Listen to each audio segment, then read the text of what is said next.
Equivalent rate की बात करते हैं। देखें, अब बैंक्स ने जो है ना वो एक बीच में बैकएंड पे गेम चलानी शुरू कर दी। हर बैंक कहता था 11% इंटरेस्ट ले लो, 11% इंटरेस्ट ले लो, लेकिन एक बैंक ने कहा कि कंपाउंड एनुअली कर दूंगा मैं तुम्हें, और एक बैंक ने कहा जी कंपाउंड सेमी एनुअली।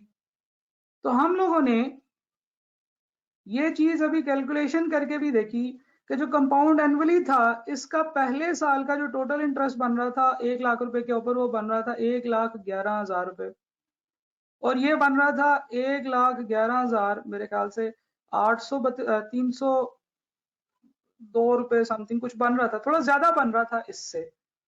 तो रेट तो दोनों का सेम था, लेकिन कंपाउंडिंग फर्क थी, तो इस वजह से ये वाला इंटरेस्ट रेट ज्यादा बन गया।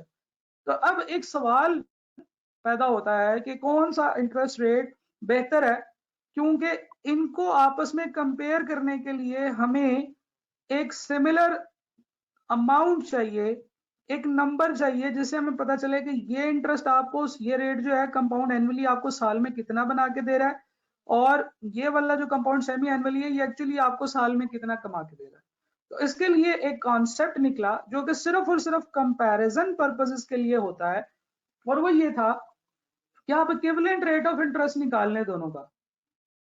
इंटरेस्ट 11% कंपाउंड एनुअली है, और एक है इंटरेस्ट 11% कंपाउंड सेमी एनुअली। तो जितने इंटरेस्ट हैं जो कि एनुअली के अलावा किसी और कंपाउंडिंग के ऊपर हैं, उनका एक इक्विवेलेंट रेट निकाल लें, और वो इक्विवेलेंट रेट जो होगा वो एक्चुअली इस रेट के अगेंस्ट एनुअल इक्विवेलेंट रेट होगा। इसीलिए इसको हम लोग इफेक्टिव इंटरेस्ट रेट भी कहते हैं, इसको हम एनुअलाइज्ड परसेंटेज रेट भी कहते हैं। तो हम लोग क्या करेंगे कि सिर्फ for the sake of comparison के लिए कि कौन से दो इंटरेस्ट रेट जो है वो बेहतर हैं, इन दो में से कौन सा बेहतर है, हम इनकी एक कैलकुलेशन करेंगे जिसे हम कहते हैं इफेक्टिव इंटरेस्ट रेट, जो कि एक्चुअली आपको साल में पड़ रहा है। देखिए ना, 11% के हिसाब से आपको 1,11,000 रुपए मिल रहे थे, लेकिन 11% कंपाउंड सेमी एनुअली के हिसाब से आपको 1,11,302 रुपए मिल रहे हैं, यानी कि कुछ ज्यादा मिल रहा है। तो एक्चुअली तो 11% इंटरेस्ट रेट नहीं ना होगा, इंटरेस्ट रेट तो फिर ज्यादा होगा। तो वो जनाब जो आपका एक्स्ट्रा इंटरेस्ट रेट है, उसको कैलकुलेट करने के लिए हम लोग एक फॉर्मूला लेके आते हैं which is called effective interest rate. तो रेट इफेक्टिव जो है that is equal to 1 plus rate nominal divided by n, और एन वही है साल में कितनी दफा कंपाउंडिंग हो रही है, raise to power n minus 1। तो this formula is used to find out an effective interest rate, और ये जो इफेक्टिव इंटरेस्ट रेट है इसको हम यूज कर सकते हैं दो डिफरेंट रेट्स को कंपेयर करने के लिए। अगर कभी सवाल आएगा तो आपने इंटरेस्ट के सवाल में इफेक्टिव रेट कभी भी यूज नहीं करना, आपने वही रेट यूज करना है जो सवाल में बताया हुआ है। यानी कि फॉर एग्जांपल, अगर हम लोग ये वाला इंटरेस्ट सवाल कर रहे हैं कंपाउंड एनुअली, तो भी हम 11% ही फॉर्मूले में डालेंगे, और अगर हम ये दूसरा ये इसका सवाल कर रहे हैं तो भी 11% ही डालेंगे सवाल में।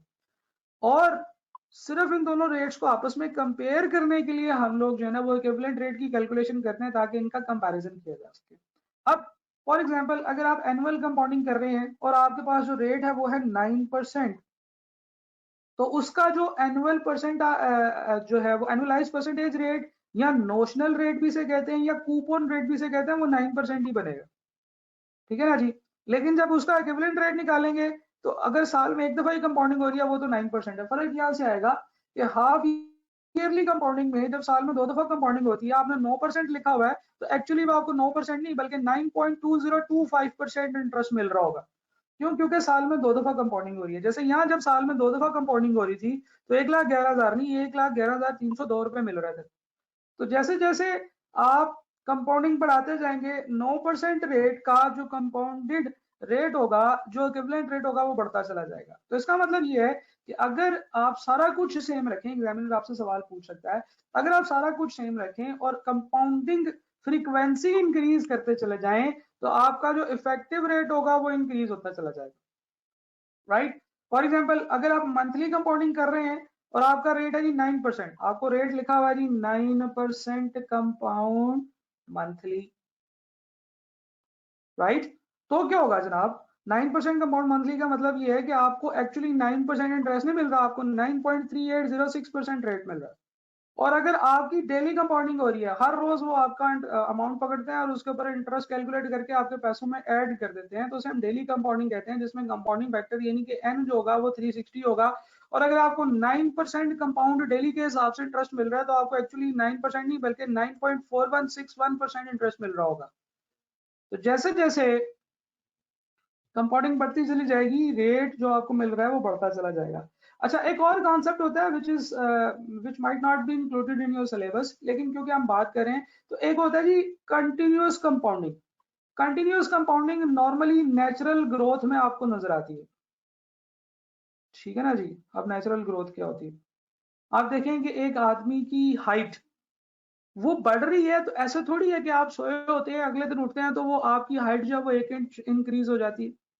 या रात को आप सोए होते हैं तो जैसे ही बंदा 12 बजते हैं या 2 बज के 3 मिनट 55 सेकंड होते हैं, तो अचानक से आदमी की हाइट बढ़ जाती है। ऐसा नहीं होता। अल्लाह ताला का निजाम ऐसा है कि आहिस्ता आहिस्ता आहिस्ता आहिस्ता माइक्रोस्कोपिकल लेवल के ऊपर चीज आहिस्ता आहिस्ता ग्रो कर रही है, हर वक्त ग्रो कर रही है। इसे कंटिन्यूअस ग्रोथ कहते हैं, इसे इन्फिनिट ग्रोथ कहते हैं। इस तरह के क्वेश्चंस में जो मैक्सिमम ग्रोथ होगी ना वो होगी 9.4174% के हिसाब से। तो अगर आपको कहीं पे ग्रोथ का कॉन्सेप्ट नजर आए तो दैट इज एक्चुअली एक कॉन्सेप्ट ऑफ नेचुरल ग्रोथ। और ये चले खैर समझ लें कि आपको मैंने एक एक्स्ट्रा इन्फॉर्मेशन दे दी, आपकी बुक में नहीं। ठीक है जी, यहाँ पे आपको एक वेरिएबल नजर आएगा ई जो होता है ये यूलर नंबर होता है, इसे हम ग्रोथ कांस्टेंट भी कहते हैं और इसकी वैल्यू 2.718281 और ये आगे चलता चला जाता है, ये रैशनल नंबर होता है। बहरहाल इफेक्टिव इंटरेस्ट रेट मैंने देखा, मैंने जब ये आप लोगों से फीडबैक्स कलेक्ट किए तो आप बहुत सारे एक दो बच्चों ने कहा कि जी वो उनको ये नहीं पता चलता कि इफेक्टिव रेट इस्तेमाल करना है कि जो रेट क्वेश्चन में दिया हुआ है वो इस्तेमाल करना है। इफेक्टिव रेट कहीं पे भी किसी भी इंटरेस्ट के फार्मूले में इस्तेमाल नहीं करना, ना कंपाउंड इंटरेस्ट में ना सिंपल इंटरेस्ट में। आपने हर जगह पे वही फार्मूला वही जो है ना अप्लाई करना है जो कि आपको दिया हुआ है उसमें। फॉर एग्जाम्पल अगर आपको सवाल दिया हो तो आप हमेशा यही वाला रेट यूज करेंगे जो उसने दिया हुआ है 9% कंपाउंड मंथली। इसको कभी भी इसका इफेक्टिव एनुअल रेट निकाल के वो वाला रेट यूज नहीं करेंगे। ये सिर्फ और सिर्फ तब यूज करेंगे जब आपने कंपैरिजन करना है दो रेट्स के दरम्यान में, ठीक है जी।